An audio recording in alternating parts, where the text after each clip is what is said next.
কি অবস্থা সোহাগ ভাই? এই তো ভাই, এলাকার যে অবস্থা, এলাকার পোলাপান খুব উৎপাত বাইরে গেছে। এলাকার মুরব্বীরা ঠিক মতো হাঁটতে পারে না রোড দিয়া। সন্ধ্যা হইলে খুব অশৃঙ্খল ব্যবহার করে পোলাপান। এলাকায় খুব উৎপাত। আমরাও তো ঘরে টিকতে পারতাছি না। এলাকায় কি করুন, এটা নিয়ে মুরব্বী নিয়ে বসা দরকার। এটা কোনো কথা? পোলাপানি এভাবে যদি করে, হ্যাঁ, এলাকায় একটা বদনাম না ভাই? আমাদের এলাকার তো একটা বদনাম।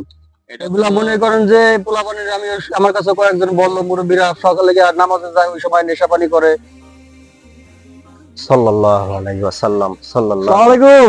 ওয়ালাইকুম সালাম। কি বন্ধু, কি খবর অবস্থা? বন্ধু? ভালো আছোস? এই তো আলহামদুলিল্লাহ। ভালো ভালো। কি অবস্থা বন্ধু?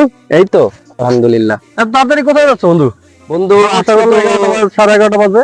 আজকে তো জুমার দিন। ও আচ্ছা, আজকে গরিবের হজের দিন। হ্যাঁ, ইনশাল্লাহ ইনশাল্লাহ, অবশ্যই। আজকের দিনে হচ্ছে গিয়ে মসজিদে যাওয়ার বিশেষ কিছু কারণ আছে। আচ্ছা। বিশেষ 11টি আমল আছে জুমার দিনে। এই 11টি আমলের মধ্যে হচ্ছে 1 নম্বরে আগে আগে ঘুম থেকে ওঠা। 2 নম্বরে বেশি বেশি দুরূদ করা, কারণ এই দিনে দোয়া কবুল হয়। 3 নম্বরে আগে আগে মসজিদে যাওয়া। 4 নম্বরে সূরা কাহাফ তেলাওয়াত করা। 5 নম্বরে কাতার ভেঙে সামনে না যাওয়া করা। 8 হচ্ছে সুগন্ধি ব্যবহার করা। 9 হচ্ছে হেঁটে মসজিদে যাওয়া। 10 হচ্ছে খুতবার সময় চুপ থাকা। এবং 11 নম্বর আমল হচ্ছে তাহিয়াতুল মসজিদ, অর্থাৎ মসজিদে ঢুকে কারোর সাথে কোনো কথা না বলে 2 রাকাত সালাত আদায় করা। খুব সুন্দর একটা পরামর্শ দিয়েছো বন্ধু, ভালো একটা করছো।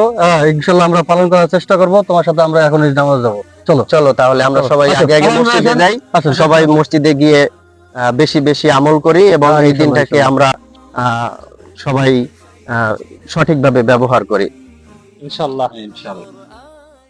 আমাদের উচিত ধর্মীয় বিষয়গুলো মেনে চলা এবং অন্যকে এই বিষয়ে উদ্বুদ্ধ করা।